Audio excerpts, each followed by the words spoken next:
আচ্ছা, কামরুজ্জামান ভাই, এই লঞ্চের কি কোনো নাম আছে? এখন কোনো নামকরণ করা হয়নি। তবে এটার নামকরণটা করলে কি ভালো হয়, আপনি কি মনে করেন? কি নাম দিতে চান এটার?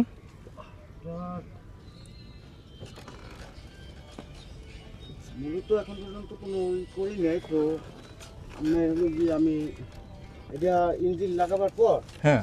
আমার এই ছোট মেয়েটা পরে হলো চড়াবার পরে ওরা জিজ্ঞেস করা হয়েছিল। আচ্ছা, দেখতে পাচ্ছেন এটার ভিতরে কি কি আছে, লঞ্চের ভিতরে কি কি আছে সেটা এখন দেখাবো।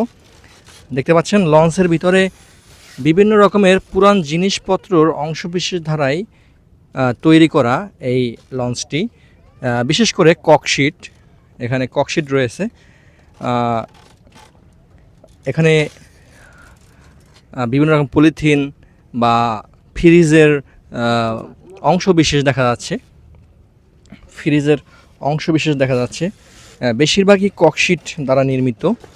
দেখতে পাচ্ছেন কাঠ, ককশিট, আরও অনেক কিছু রয়েছে যেগুলোর নাম হয়তো আমি জানিও না। এই যে